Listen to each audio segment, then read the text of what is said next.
Hello and welcome to Ex-Cultist, the podcast where I share my experiences, thoughts and feelings after leaving the truth, otherwise known as the 2x2 way, the fellowship, the one true way. You get the picture. My hope is that in sharing this it will be cathartic for me and perhaps make you, dear listener, feel less alone if you've been through or are going through something similar. This is my story.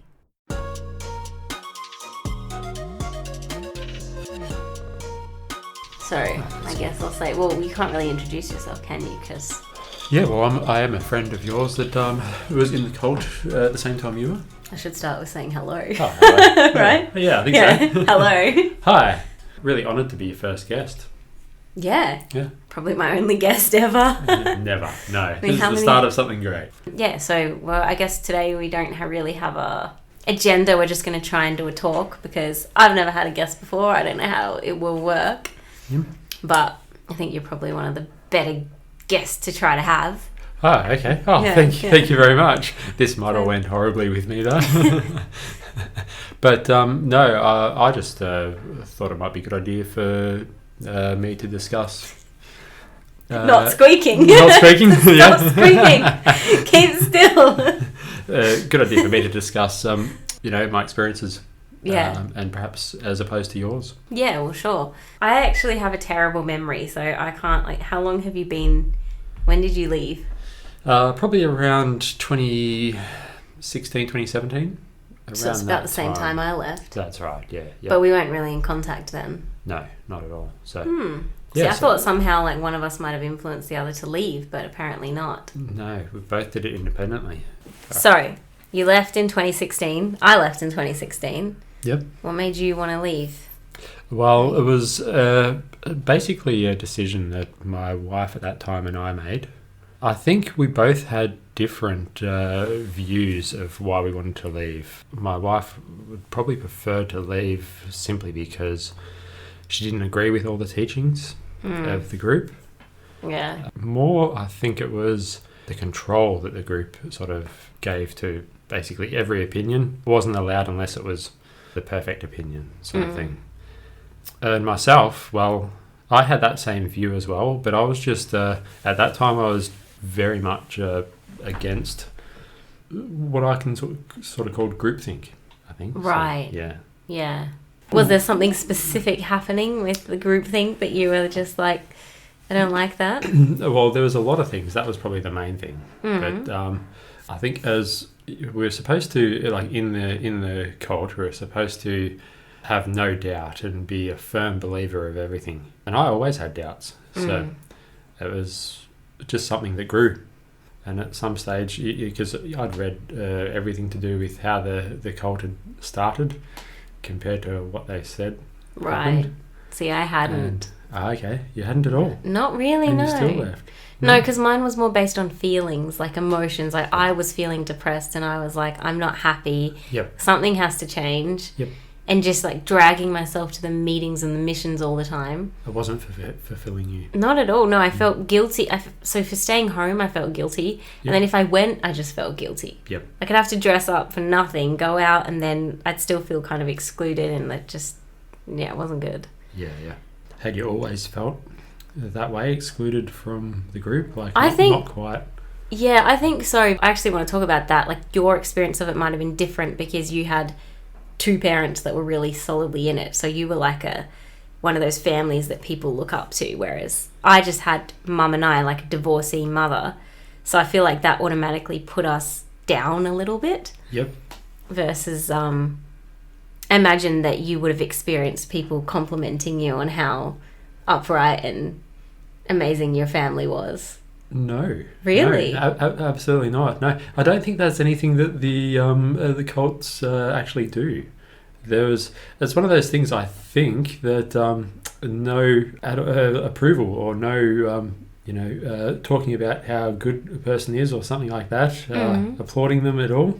That was just wasn't something that happened. You had relatives who were preachers and all of that. Yep. So I guess that gives you a bit more standing as well. I think it does, yes. That was never said to our face. Yeah. My parents actually never said that about other families either.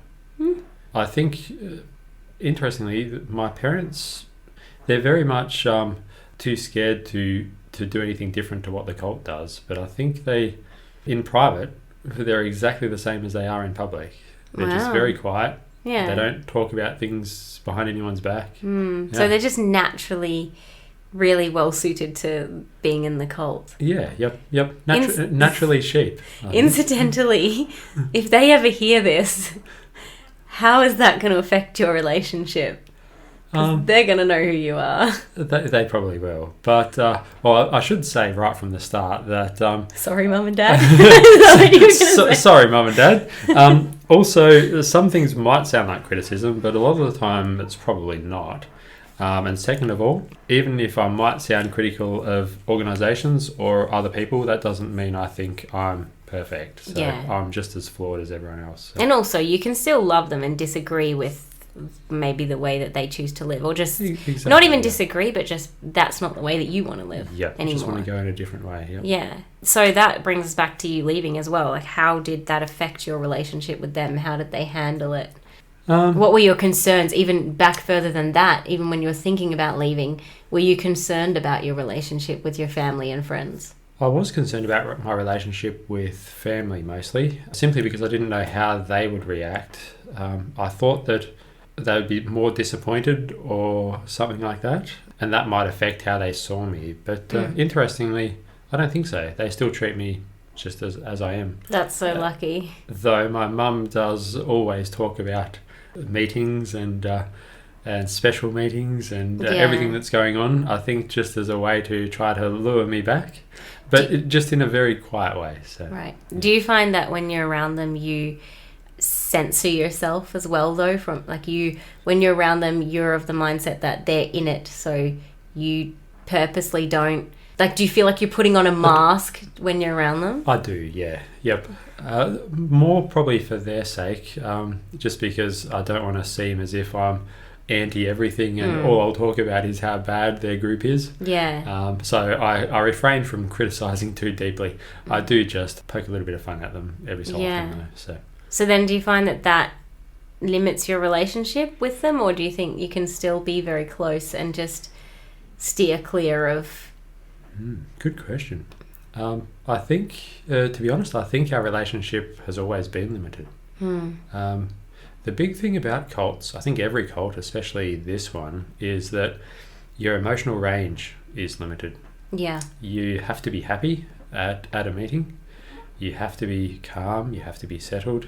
You can't argue because that's not Christ-like. So that was what our whole upbringing was, whether we were at a meeting or not. So you can't express yourself, and then how can they know you? Exactly. And how can they express themselves to their children and sort of teach them how to have a wide range of emotions? Yeah.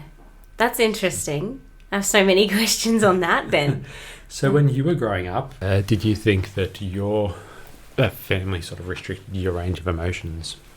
I think maybe not so much so because it was just Mum and I, but I think the difference is that she had, kind of like your parents, a very peacekeeping personality and non-questioning, whereas I was naturally very questioning and very out there. Yeah, okay, we'll go with that. That's the way to say it. Well, it wasn't really out there. No. I didn't appear like a crazy teenager, but I think I came from a place of emotion a lot more than she did. Yep. But she allowed me to express it. Yep. So you grew up comfortable with emotions and being able to feel sad or happy and sort of express the full range. At home, yes, but obviously not at the meetings or... I think the thing that I mostly struggled with was questioning things, not so much expressing emotions, but asking questions. Like one time I emailed a preacher asking, why don't we have a TV? Or why can't I date someone outside? Or why can't I wear pants? And just stuff like that. They tend to just be like, good question. I'll have to think about that. Or I have to pray about it. And then you don't really get an answer. Yeah, yeah. And then you're just like, why? They are good questions, though, aren't they, to ask? Yeah. See, we would have been sort of implicitly told off for asking questions like that, Right. especially of workers. So Yeah. Mum and Dad wouldn't have minded. They would have been a bit questioning as to why you're asking that. We just do what we do, sort of thing. Yeah, see, I was allowed to ask questions. I asked a lot of questions. Yeah. Did you feel like your family was an upright family in the cult? Did you? No. Well, I think anyone inside a group understands that we're all human, so we don't really feel any special place or anything like that. So I didn't feel that they were special. I felt more that they were weird. Oh, really? Yeah. We dated many years ago, back when I was young. Yep. Well, we were both young, I guess. We both were, yeah. But I guess, like, for me, looking at your family, I just thought, oh, they're this really strict, perfect family. Like, maybe that'll rub off on me and I'll get some, like... You get a boost. You'll be sinless. Well, you know, it'll help motivate me to be this better person that back then my idea of better was to be better in the cult. Yeah. Yep. I wanted to be more spiritual. I think I felt a bit like an imposter a lot of the time. Yep. When I was in it. Imposter syndrome. Yeah. Yeah. Because a lot of the time with testimonies, you're meant to give these heartfelt testimonies, and you just had to think of something to say, and you're like, oh, I saw a sheep the other day and it was in a paddock, and wow, I can learn something from that. And yeah. I would just like to be more like that sheep. Yeah, that's it. Well, I think after the first year of professing, everyone feels exactly as you do. As in, what do I say? I just make up something. Yeah. That sounds good. Well, sometimes I'd even Google stuff. Yeah. Like, if I was really having a mental blank, I would just get on Google and I'd just be like, interesting verses, interesting testimonies, and then just adapt it. And I felt like such a liar, like, because this was meant to come from me. Yep.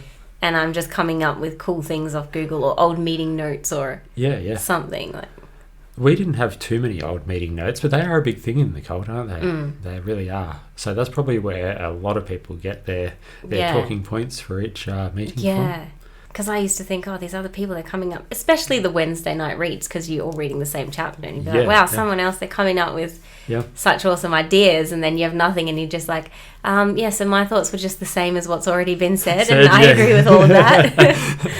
That happens so much, No, I used to sometimes, occasionally every few months, I used to read deeply into it and do a lot of research, and then I'd say something that I thought I was really proud of, and then before I even got to talk, everyone else said the same thing, so I'm like, You've been Googling the same stuff. Exactly.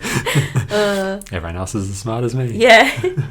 So if we go back to schooling and that, my schooling, I wasn't allowed to participate in activities I wanted to, like sport and stuff. Or I wanted to do dance, I wanted to play drums, stuff like that. Like, I learnt the piano.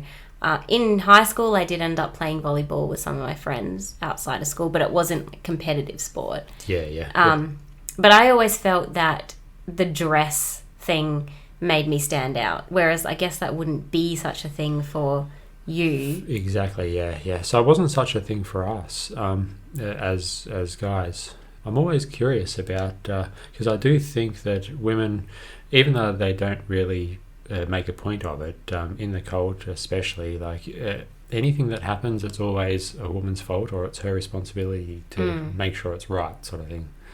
Even just, you stand out in winter because you can't wear pants. You have to wear stockings and stuff. That's right. But then if you wear pants, you're bad. But then, But then we're not supposed to stand out.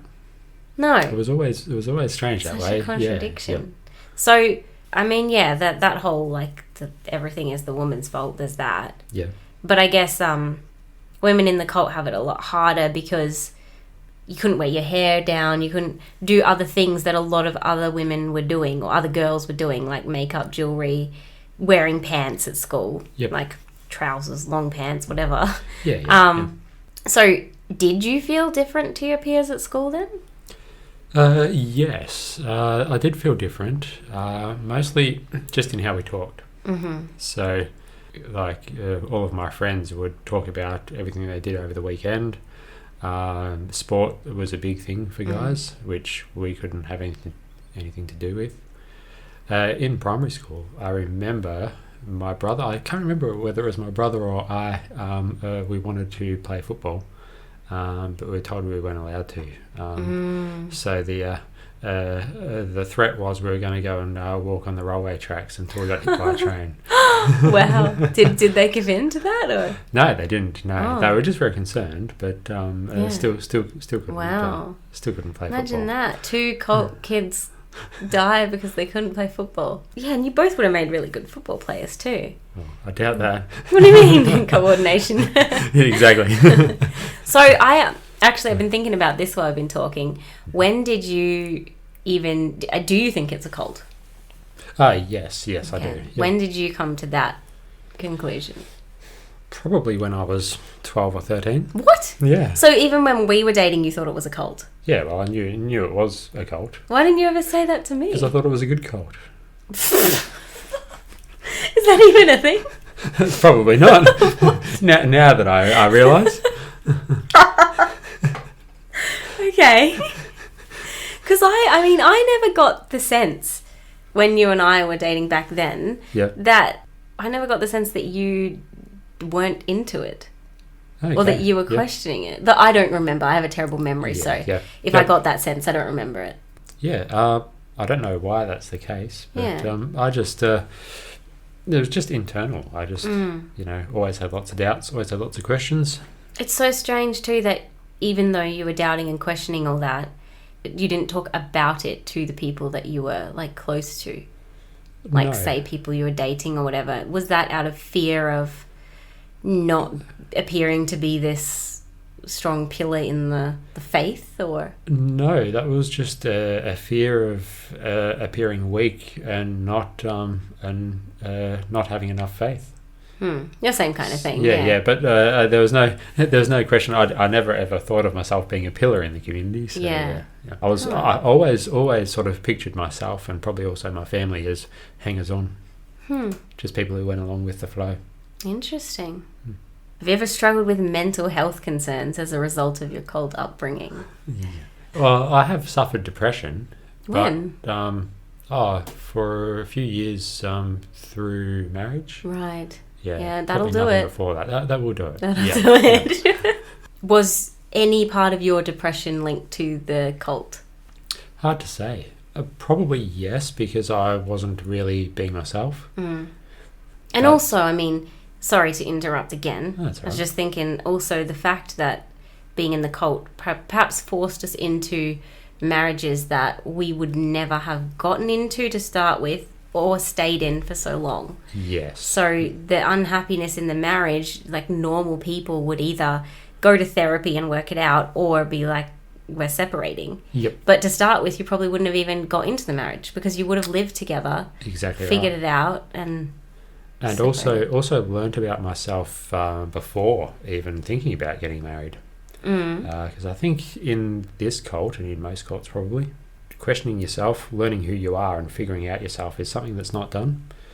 Well, at least in my family it's not. It's one of those things like you're a Christian. That is your identity. Yeah. Don't ask any questions about anything else that you believe, because everything else is wrapped up around the Bible. So long as you're reading your Bible, you're a complete person. So yeah. I think that did always frustrate me about being around your family was that people didn't have opinions. Yep. And I'd like to hear people's opinions on things, but if I ever said anything that was Mildly controversial. a little, mildly, I would just kind of be met with like giggles or like, oh, Yeah. no, you can't. Oh. And then a quick change of subject. Yeah. Yes. Yeah. So deflection is a big thing. Yeah. And I think, I still have elements of that. Like I struggle with not deflecting when things get uncomfortable. Yeah. But But you do deflect with humour, which is always fun. yeah, at Because you can least go there's back that. to it. Yeah, true.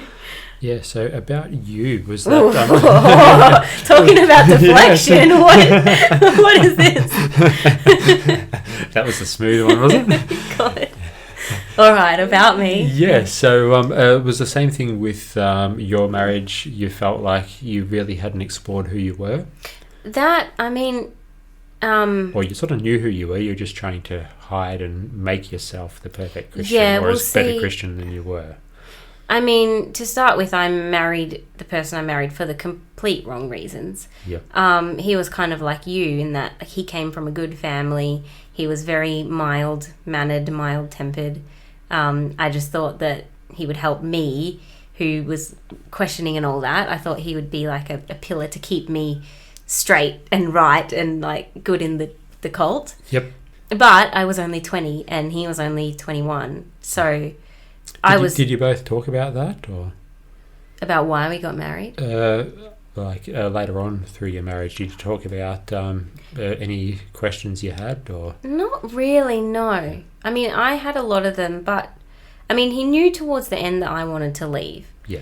I think that I really struggled with it because I didn't want to be the reason that someone else left the cult. I didn't want to drag someone down with me, and specifically because his family was so into it, and I didn't want to have that pressure around me of being the blame, like the one to blame for taking someone else out, taking someone else down. Yeah.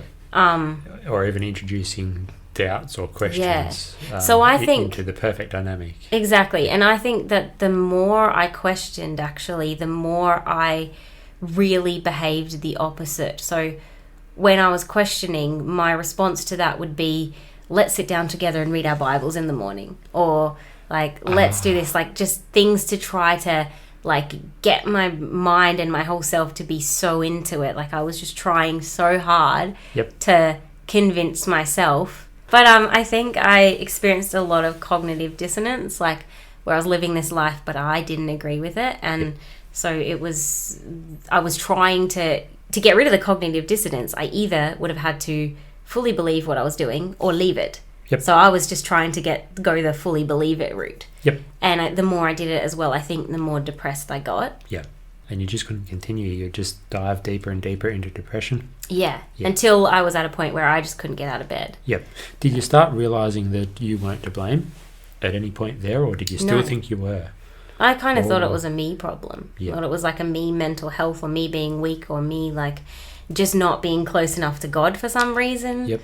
Would that have been influenced by the fact that cults do sort of put the onus of responsibility on women? Oh, for sure. I don't think it's even just women. I think it's just you as a person. Cults, it's just constant. You go to the meetings and missions, and all you hear is everything you think and do is bad. Everything you want to do is bad. Yep. If you're focusing on anything other than God and love and good things, you're bad. Yep. If you even have a negative thought, if you're sad, you're bad. Yep. Like, and each individual is a bad person until they are fully consumed by the cult, and then they become good. Yeah, well, not even. I think really with the cult, you only became good after you died. Yep. Up until then, you were just a horrible sinning person. Yeah. Yeah. So, I agree. Yeah. I mean, that surely, for me anyway, it had a horrible effect on my self-esteem. Yep. How did you find it affected you? Because you seemed quite self-assured. I probably am not as self-assured as I could be. I probably do project a mask a lot more than I otherwise would. But thank God for the cult then. That's right. Stopped you from being a cocky... How nice. Yeah, you're welcome.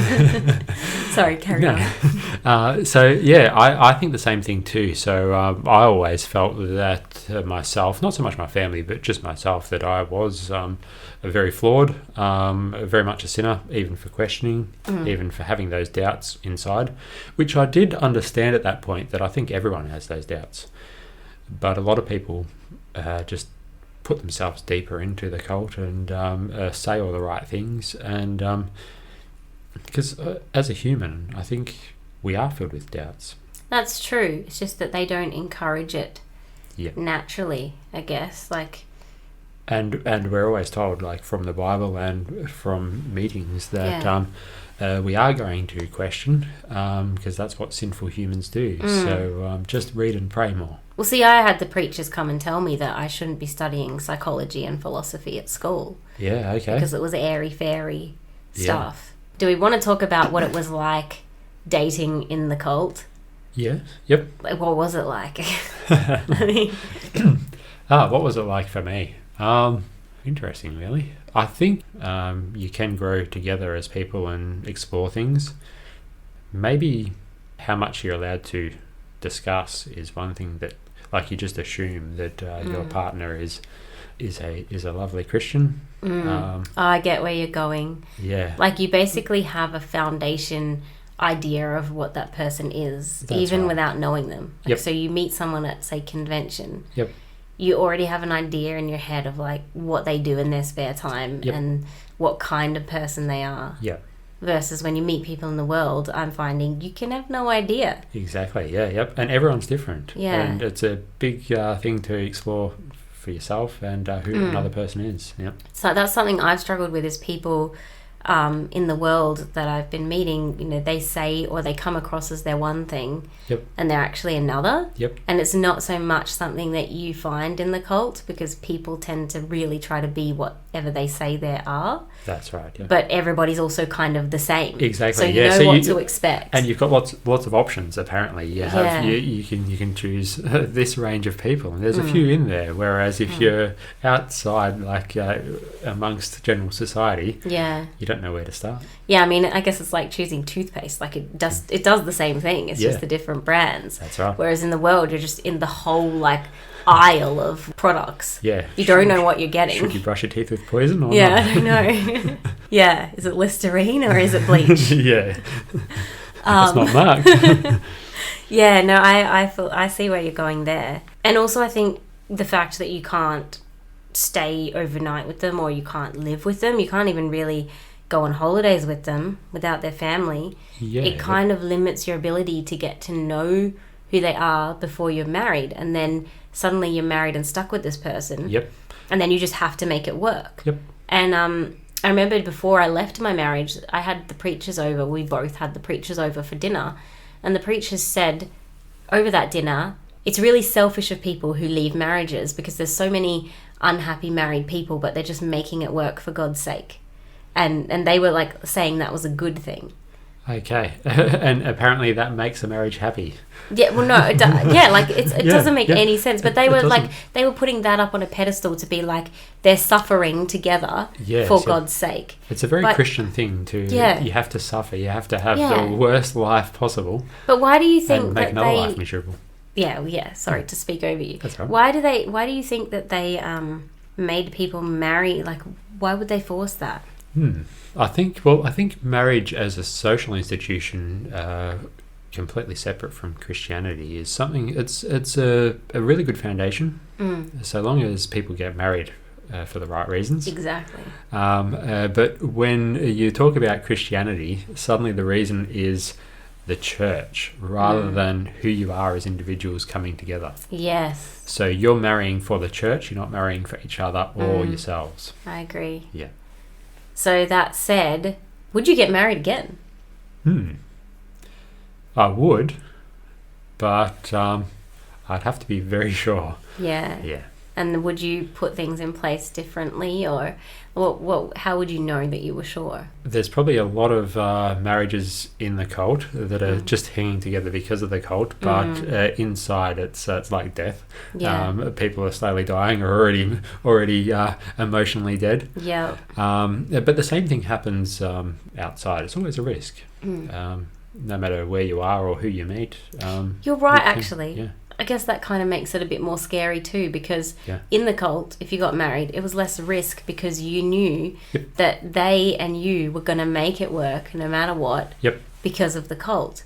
But outside, if you get into a relationship with someone, it's like, at what point do you separate? Like, separation is normal even. Hopefully not in marriage. I mean, it is in marriage, but Yeah. not in my idea of marriage. But Yep. I mean, I guess the concern of finding people that will actually really work at it, because it's so easy outside the cult to just trade your partner for someone else. So I guess, have you found it a struggle to find people with the same values as well? I haven't really been looking, but I do think that just from experiences I've had and dates I've gone on, that it's really difficult to find someone with the same values. Though it is interesting because if you do marry inside the cult, there's a lot less risk of having to go through a breakup. Yeah. But also, no one needs to try. Yes, that's a Yeah. good point. Wow. Yeah. Whereas if you do have that risk of breaking up, you really do have to try. Wow. Yeah. Yeah, I didn't even like that. That makes so much sense. Because I know my mum and dad really love each other. Yeah. Still do. And I would never try to say exactly how their relationship is or how hard they work at it. But I think it's something that they both don't need to work at. Yeah. They have the same views. They have everything. They don't need to Yeah, put effort you're in. right. My God. Because, yeah, just looking at other couples, I mean, I obviously didn't have an example of two parents, but say looking at other families that I was around, I would say that, firstly, I didn't see a lot of affection, like physical affection, even verbal affection, romantic affection, between married couples. I didn't see that very often in the cult at all. And some of the families that I was closer with, they weren't even sleeping in the same bed, but yet they appeared as this good, strong married couple. And that was not the kind of relationship I wanted. But I think that for a lot of people, that's the kind of relationship that was demonstrated to them. You're right. I don't think that people grew up thinking that they would have to try it, because I don't think that that was demonstrated to them. That's right. Of like putting in effort for your partner. That's right. Because I am a very strong believer in putting in effort, but I'm not sure where that comes from. I think it comes from you, probably. I mean, Mum and I had to put in effort. Like, we had a relationship, obviously, mother-daughter relationship. Because, you know, I had a lot of time to think about it because my parents were separated. Yep. But if they just stuck together, Yep. and that was it, like they didn't love each other, but they were just together, I wonder how my views would have been different. Yeah. Yeah, I didn't think of it like that, because if you don't try, there's no reason to stay together. Yeah, that's right. Outside. Yep. Unless you have children. Yep. So what would your perfect relationship look like, and how's that idea changed over time? Good question. Over time, well, I think initially, when you grow up, you have these ideals of how a relationship will work out. Like, as I have a twin, so I used to think that I'd just find another twin, basically. We'd think exactly alike, and we'd have a lot of fun. There'd be no arguments. Is that how your relationship is with your brother? Or? Well, actually, surprisingly, it is. But that's pretty standard for most twins, especially like of the same gender. Simply because we think the same. Like, we do have arguments, but they're not long-lasting ones, and they're normally. But you're also both very easygoing type of people. Yeah. I mean, imagine me with a twin. Like, yeah, that's right. Yeah. True. What are you saying? Anyway, carry on. So you thought you'd find another twin, pretty much. Something Which like you that. probably would in the cult, almost. Exactly. But Yeah. I find it interesting that you say that you and your twin think the same, yet one of you is out and one of you is still in. Yeah. Yep. Circumstances, I'd say. One of you probably is with someone who is also very in it, whereas you said your ex-wife questioned it along with you. Yes. Yep. That's right. And Yep. would you say that you were more questioning than your twin, or do you think you both just were and you just happened to be around other people that questioned it with you? If there's any differences between my twin and I, it'd be that I'm just maybe slightly more of some things than he is, so I might be slightly more questioning than him, or slightly less happy to just go on with the flow. Yeah. Yeah. Yeah, you can have a drink. I'm just thinking. Thanks. Guess what we're drinking? Oh, something banned by the church. So people thought when I left that I'd be going out, going crazy, drinking, trying everything because of my strict upbringing. You know, they thought I'd be hoeing around and whatever, just breaking all the rules. All the rules, yep. I think my family also think that that's what everyone does as a matter of course, unless you're in this wonderful group known as the church. Yeah. Yep. Yeah, I like to think that me and the person that I am outside of it now is by choice. Yep. versus because I'm scared of going to hell. Yep. I think that that's more profound. Yep. But my question was going to be, when you left, did you have a desire to try anything? No, not really. Try to make friends who are different. Mm-hmm. That's probably the biggest desire. Be around different people. That's right. Yeah. People who challenge my way of thinking. I'm similar. Like, I want to meet different types of people. Yeah. Then how do you find it having conversations with people who are still in the cult? Do you find them frustrating and quite shallow, or?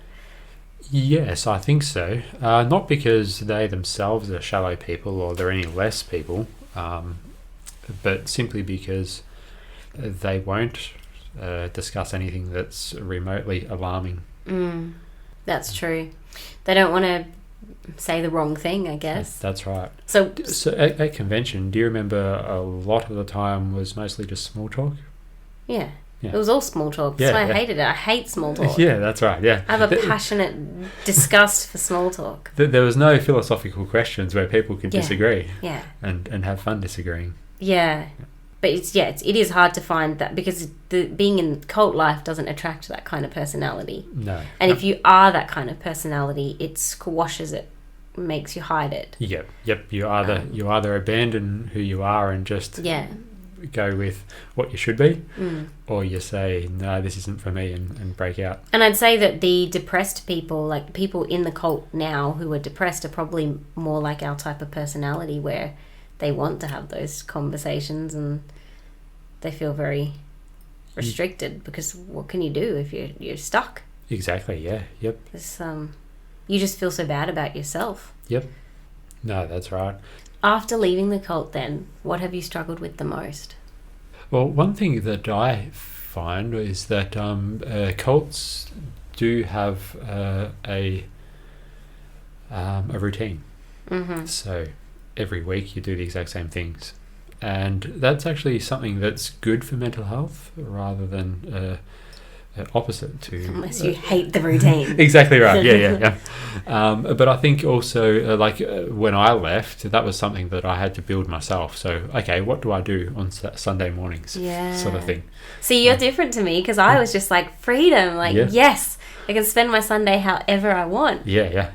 But coming out of the cult with that sort of depression that you have to overcome, having that freedom is sometimes a double-edged sword, because I could either do nothing, or I had to push myself to do things.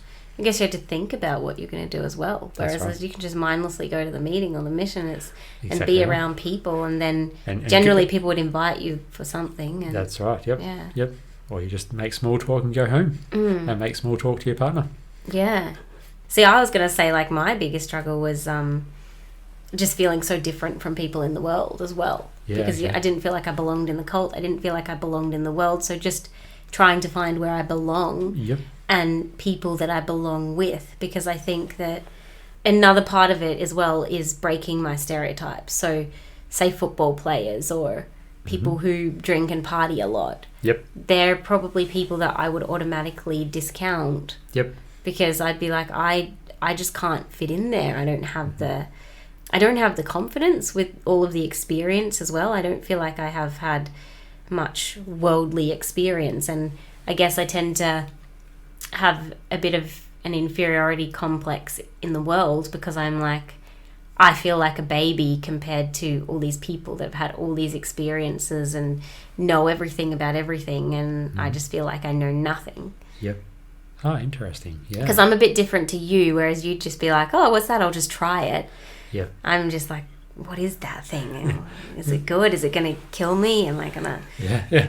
You're a bit like scared of it to start with, because you don't know it. Yeah. So I've had those experiences as well. So basically trying to break stereotypes of who other people would be. That sort of thing, I think I would agree with you there. Trying to understand that just because they're different to what I grew up that doesn't make them strange. Well, something you did say to me as well was that you were really surprised leaving the cult to find that people were different, that even within a group that people were very much individuals, because in the cult everybody was the same. That's right, yeah. And then you meet people at whatever you met them at, and they'd be different to each other. Yep. Completely wildly different in a whole lot of different ways. So you actually had to learn about people. That's right, yeah. So I thought when I left the cult and my wife and I broke up, that I would find different people, but not so wildly different as I do see in the world. Yeah. Well, you can't make assumptions about anyone, I guess, because in the cult you could. You knew what their basic upbringing was. Yep, that's right. But you don't know anyone's trauma. You don't know how they deal with it, because in the cult there's kind of a way to deal with it, which is pretty much just push it away and ignore it. Yeah, exactly. Yeah, pretend it didn't exist. Yeah. But people in the world, they have different ways of dealing with it. Yeah. And that said, did you ever try counselling or therapy or anything like that? So yes, I have tried that, but not so much for cult issues. So because as a young man who was always seen of as boring and upright and I didn't faithful. say boring. You said that one. But I reckon that's probably what I was viewed as, because that's what I saw myself as well. Right. So from there, I have gone to therapy for things like that, but just as a way to find out who I am. Really. Right. Yep. So this is on your own after leaving the cult, and you're separating from your partner. Yeah. Right. Yep. How long did you go for?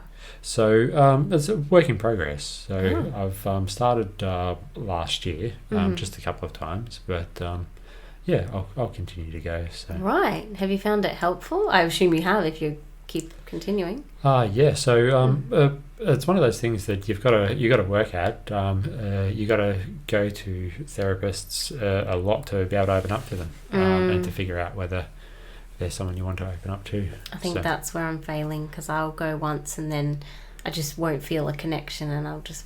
And that's perfectly fine. So have you had to go through a few different therapists? I've only been to two. Right. So two visits. So I haven't been back to the first one. I don't know whether I'll go back to the second one. So. Right. I see. What I've found is I tried to be my own therapist, and I've also tried to talk to people like you who have the similar understanding, because I guess my big concern with therapy is that they won't have much of an idea of where I'm coming from, and that they might come at it from a worldly perspective versus I don't think that I haven't come across a lot of religious trauma-based therapists in Australia. Yep. I think there's more so in America. Yep. But I am finding the support group in social media, I'm finding that one very helpful. Even just reading other people's posts and things. I just find it really helpful to see other people's thoughts and experiences, and often people will bring up something that affects them, and I'll read it and I'll be like, wow, that affects me, and I never even realized. I think that way too, and it keeps me questioning myself as well. Yeah, and learning about yourself too in that regard. Yeah. So I think having a group of people, again, it's like an ex-cult. Yeah, exactly right. Yeah. A group of people who have the same kind of experiences. Yes, yep. But now we're all very different people. Yep, and are encouraged to be different, encouraged to share who they are. Because there's people, who have taken up other beliefs as well, and there's people there who are atheists, and so it's a very diverse group. And people are still in the cult and very and still wanting to be, and still very devoutly Christian. So how do you feel about the cult now? I never had any systemic issues with it, as the group.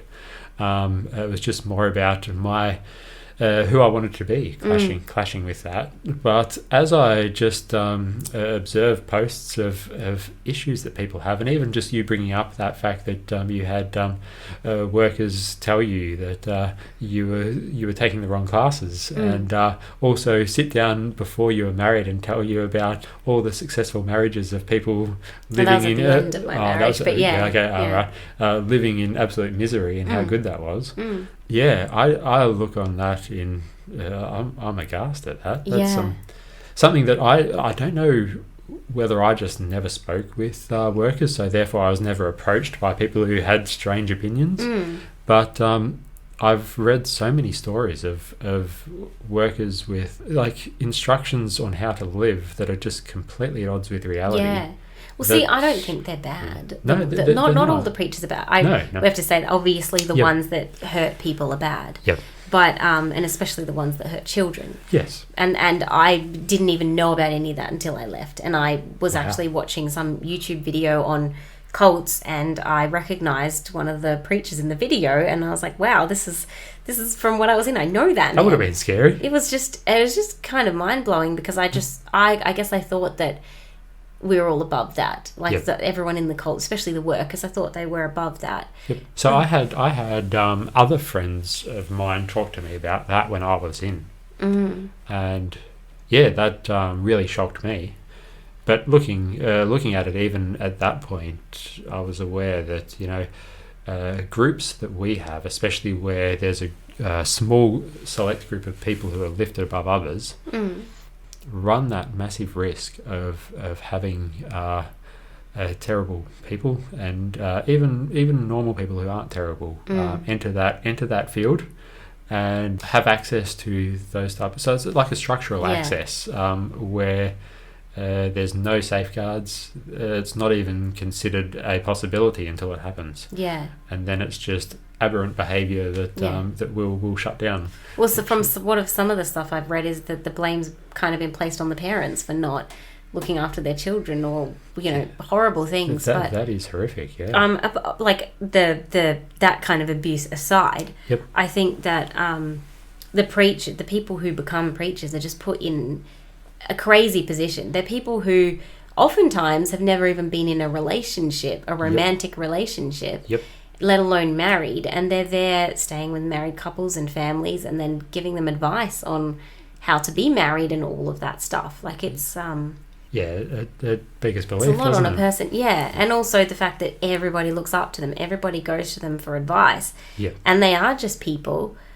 But you're exactly right in the fact that worship of that kind to people, that can really affect them in the wrong way. Well, I agree with you as well, what you were saying before. I also didn't really think much about the systemic issues. I just thought they're a group of good people trying to be the best they can, and it's just not working for me. It's ruining my self-esteem. But I didn't think that it could be perhaps even evil.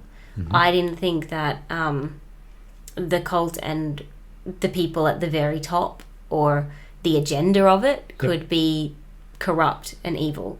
And now, having read some of the things, and I don't want to sound like a super anti-cult, what's the word I'm looking for? Extremist? But like a conspiracy theorist, someone who's left and is just looking for the negatives, because that's not me. I think that if people are happy, then whatever they're doing, if it brings them comfort, they should be allowed to do it, of course. Do what makes you happy. But from reading a lot of those posts, it makes me feel like there's a lot of bad motives behind the cult, the whole purpose of it, and that is still uncomfortable for me to kind of get my head around. It's really hard, to think that it might actually be this corrupt group. That's right, because we don't know what the intentions of the people who founded it were. So I want to ask about sex. Yep. Let's talk about sex. What was your relationship with that when you were in the cult, and how has it changed leaving? Okay. Even just masturbation. Yes, Because I don't know, I don't think you were at that special meetings where a preacher talked about it and said how masturbation was bad. And I was so young, I remember it because I didn't know what masturbation was. Yes, okay. So I was like, oh, am I doing this thing? What is this? I don't want to be bad. Okay. Mum, what is this? Because, so I'd never been at a special meetings where that was talked about. Yeah, that was in South Australia. Okay, yeah. So in Victoria, that sort of topic would have been Taboo. too embarrassing more for the workers to talk about. Yeah, you were the very conservative state. The extremely conservative state. Yes. Yep. So much so that they would have just assumed that no one had ever heard of masturbation, let alone thought about it, let alone done it. So it wasn't needed to be talked about. Just like no one gets up and talks about murder. Yeah. So how did you feel about it then? Like, was it something that you had a lot of guilt around? No. So as a questioning person, I think I did have guilt about it to start with, but I think I always saw it as a human thing to do. Right.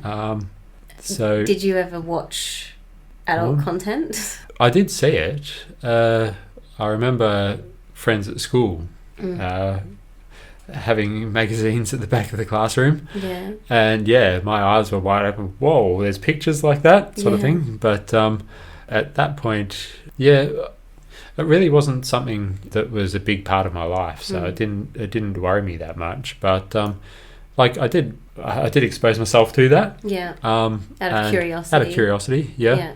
And to start with, there may have been a bit of shame, but I don't think there was that much all the way through growing up as an adult anyway. So incidentally, now that you've left, what is your views on that kind of content now? Do you think it's a healthy thing, or do you think it's what do you think about it?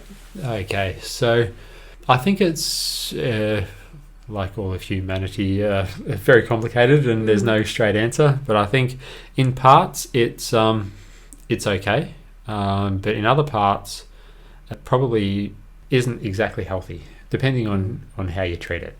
So I think in terms of relationships, it can tear relationships apart. It can also have health consequences in terms of overuse of porn. But as something where you're experimenting or something like that, or even discussing it with a partner is perfectly fine. I think that's very healthy. I think it's also something to be applauded. So interesting. See, I guess it depends on the people and what they're comfortable with. That's right. Yep. I feel like just in general it gives people the wrong idea of what sex should be. True. Because I didn't even really learn about what sex should be until I left the cult. Yeah, okay. So sex was kind of a thing that we did because, we thought we should.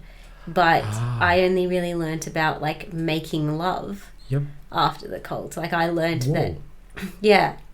that sex could both be fun and an act that brought two people closer together, and that it wasn't just sex, that it was making love, that you're showing your affection to another person through being physical. Yeah, okay. That sort of stuff. That was something that was brand new to you. Yeah. Yep. Yeah.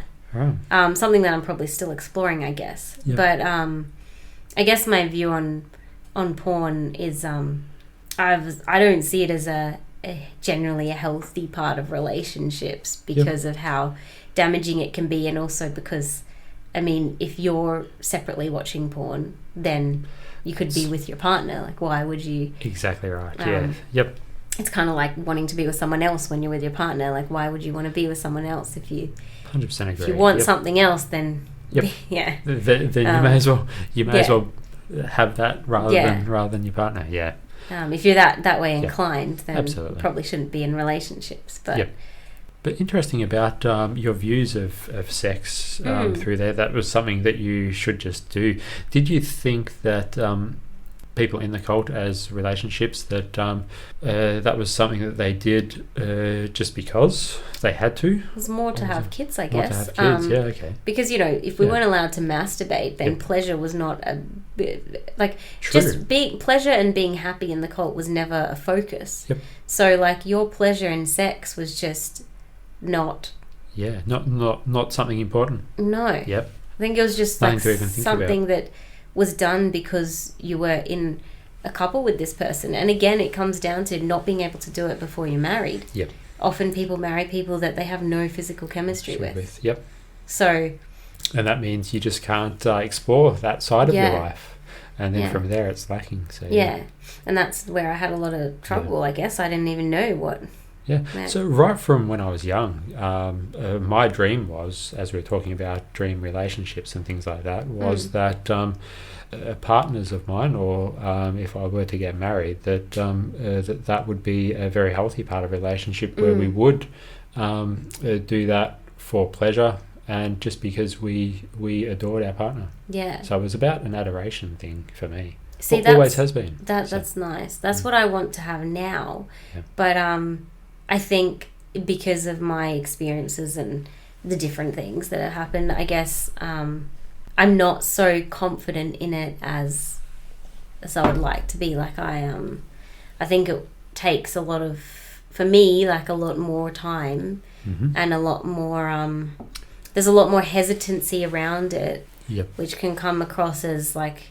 I don't like sex, which is not true. It's just I have previously had a bad relationship with it. Yeah. Yep. And the relationship that I'd like to have with it is different to... It's a long way away and you're trying to work your way there, but it takes time. Yeah. Yeah. So I'm guessing you're worried or scared that you might be viewed as someone who doesn't know anything about sex or someone who doesn't care about it. Probably both, yeah. Both, yep. Yeah, and just isn't good at it either, I guess. Yeah. I guess that's a big worry because I haven't been able to... I mean, in the cult, sex, well, for me, it was very much just one way. I didn't even know there was other ways to do it, let alone kinks or anything like that. Yep. So, there's things to explore that I never got to. So it was just one-dimensional for you rather than a wide range of possibilities. Yeah. I mean, how did your relationship with that kind of stuff change before and after? Do you have hesitancy around, say, having sex with people you meet? I think that's probably more connected with values of people I meet. So I think if I'm attracted to someone and they have values that reflect or are associated with mine, then I don't think that there would be any issue with that. So yeah, in terms of sex, I don't think I have really any concerns regarding that, and being open with others. I think it's about an openness thing as well. So. Which is very limited in the cult. Very and especially so. when you have two people who have never had sex before coming together. That's right. To be like, how does this work? Yep. And how does it fit into a relationship when no one is... my family never discussed it. So, that's true. Yeah, I think a lot of families there it wouldn't be spoken about openly. I wanted to ask you too, because you just said it before, when you're attracted to someone. Yep. How do you know when you're attracted to someone? Good question. The reason that I bring that up is because I myself have struggled with attraction, because being in the cult, we were very much taught to focus on other things. So, like, say when I dated you, I was looking for someone who was really strong in the cult. I wasn't like... I was always focused on other things. Attraction was very secondary or thirdary or like way down there. So even physical attraction, of course, you weren't worried about so much. Well, yeah, but I didn't even know what I was physically attracted to, because if I ever had feelings like that, I would just push them down because they were bad and useless and not relevant, or they didn't tell me anything about the person, or okay. Those kind of desires were like base desires that we were like morally above. So now you had other things to consider, and that was just squashed. And now I kind of really struggle to let those kind of feelings come to the surface. It's made it very difficult because I'm not like the worldly people. Worldly people who kind of, they've only had that experience really of like being like, oh, I'm physically attracted to that person, so I want to be close to them and I want to get to know them. Then they build the next bit. And then they build the next bit of like, now we're committed to each other, let's make it work. Whereas it's like both climbing stairs together. You have the initial jump of whereas I went the other way. I was like, my relationships were from like, okay, we're going to commit to each other, then we're going to do this physical like attraction. Well, first it was like, we're going to build an emotional connection. Yep. And then the physical came like last. Yeah. Whereas now I'm trying to do relationships the complete opposite way. Yep. And that's really, really scary. It's scary it's scary, basically. Yeah, no, and also, I I find that you can really get it wrong because physical attraction, whereas like the in the cult, knowing that they're a safe person, it was probably going to work. That's right. Whereas you could be physically attracted to someone and they could be a horrible person. Yeah. So, I mean, it's the thing with me is I find too that I can trust my logic, but I can't trust my physical attraction because that doesn't tell you anything about what they are, which makes it all the more scary. Yeah. Now you've got to start with physical attraction, but from there, that's only the very first step out of a whole line of steps of trying to figure out whether this person is even okay to chat to. That's why it's hard. Or build anything with. It is. Yeah, it's very complicated, isn't it? Yeah. Physical attraction is something that's perhaps a lot easier to tune into with a guy. Increased heart rate. That sort of thing is just something that happens. But second of all, emotional attraction, like wanting to be around someone, is something that I've had to work on. But I think everyone does from a young child, like going from 15, 16, 17 and growing up, figuring out the type of person you're attracted to is probably an ongoing thing. I'll probably keep growing. What's the emotional attraction we had all the time in the world to work on? That's right. The physical attraction. You could ignore that. Yeah, that's where I have the struggle is the physical side of things. That's been a real struggle for me. Yeah. I think that's also to do with the cult as well. Guys were never censured for. Really? For having thinking that girls were cute or for pursuing them or for anything like that. See, I didn't. That's in. You need to tell me about that because females were censored all the time. You couldn't wear things as splits. You couldn't show anything. You had to cover yourself up lest someone find you attractive. That's right. Exactly right. Yeah, it's all the responsibility of women, or especially girls at a formative age. Having that responsibility on them is just terrible, especially when they're trying to learn about relationships. Yeah. So were you taught about, not just consent and just general don't be sexual to women, don't grab them or don't... So I wasn't taught that verbally or outright by my parents. Did they even tell you that you weren't allowed to have sex before marriage? No. What? No. So you didn't? Did you not have that view, or? I did have that view simply because that was the view that I'd absorbed with the cult, but it was never spoken about. Okay. I wasn't told about boundaries at all, but I absorbed that not through any church literature, just through because my brother and I and my whole family used to. Well, actually, not my parents so much; they were too busy. But my brother and I used to read a lot. And a lot of normal stories that you read have those elements in them. And to me, even from that, I would never have felt comfortable grabbing someone or anything like that, simply because to me the idea of having sex or making love was for that to be enjoyable for both.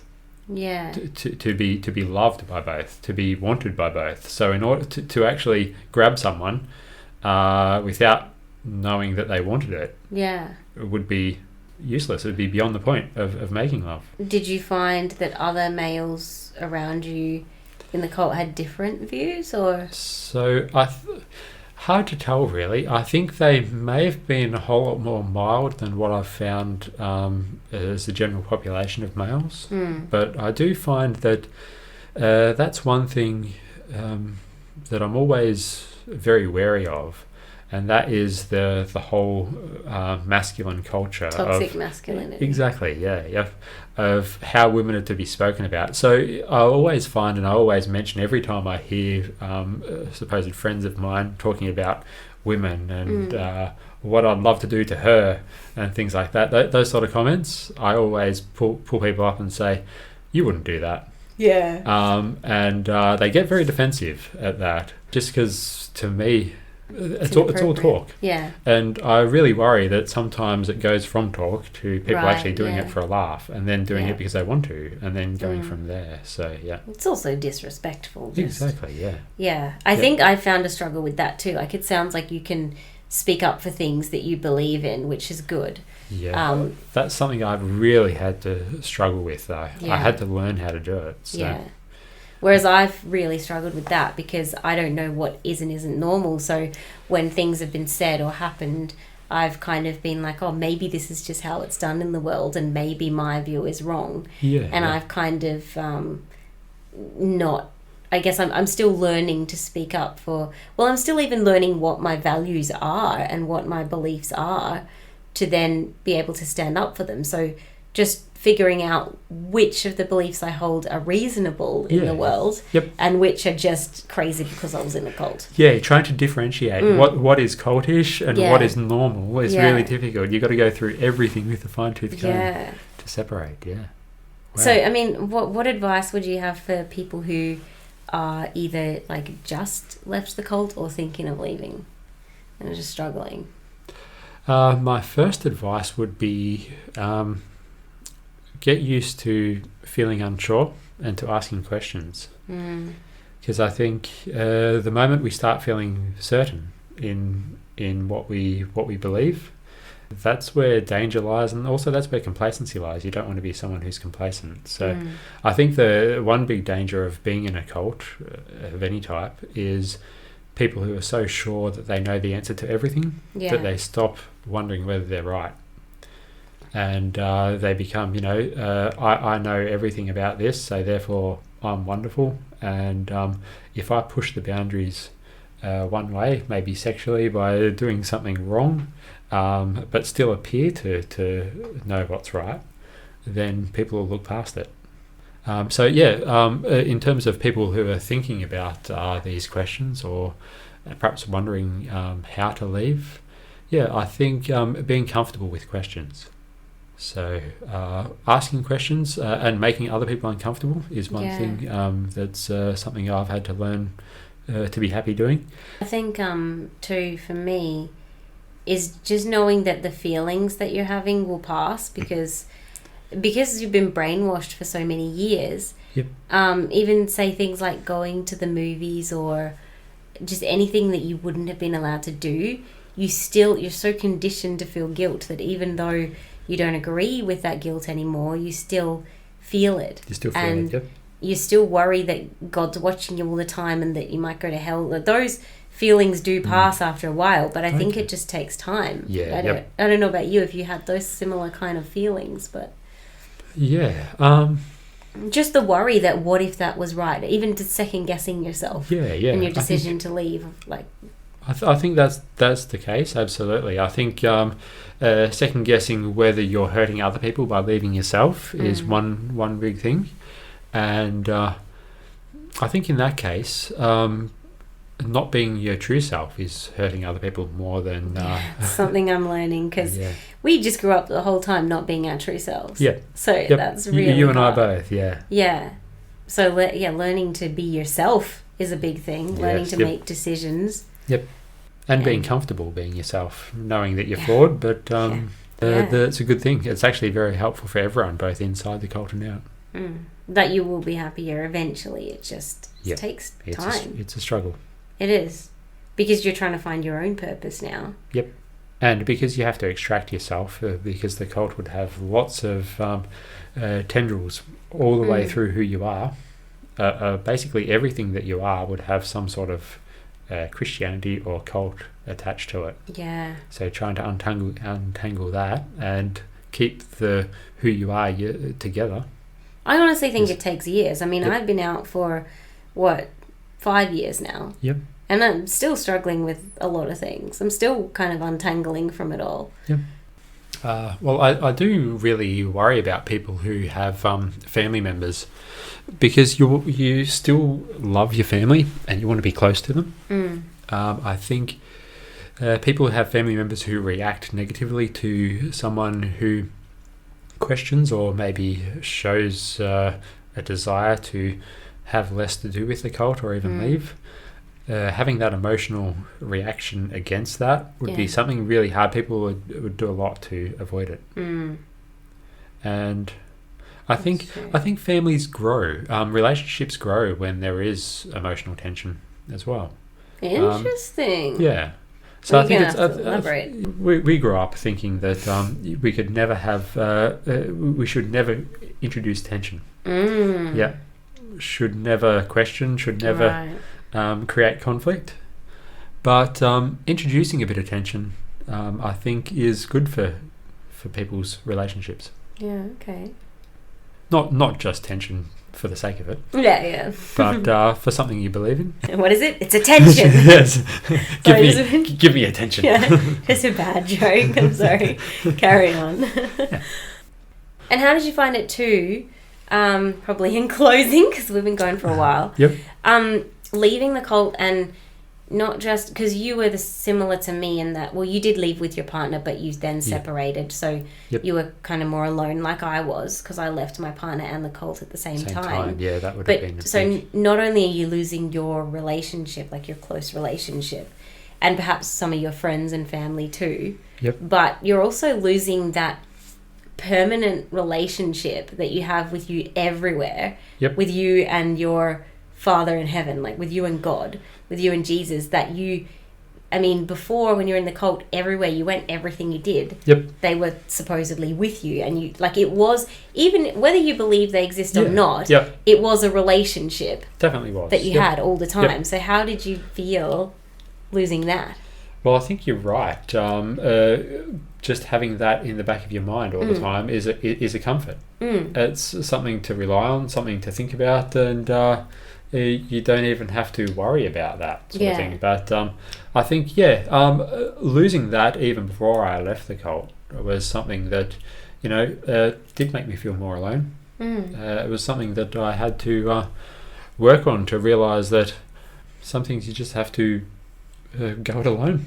Well, you probably feel a lot freer without it too. I mean, even though you have a relationship, say like with God, but that relationship is making you feel shit all the time about everything you do. It's like having a really controlling partner. Like you might be alone, but yes, it's probably best to leave. And the thing too is being in the cult environment where everyone's your family. Leaving and being alone is scary, extremely scary. But the thing is, you don't have to be alone for long. It's actually easier to make friends than I thought. There's a lot of good people in the world, and actually I've found, and I don't know if this is true for you, but my relationships with people, and I don't mean romantic, I mean friendships with people outside the cult now, are so much more deeper.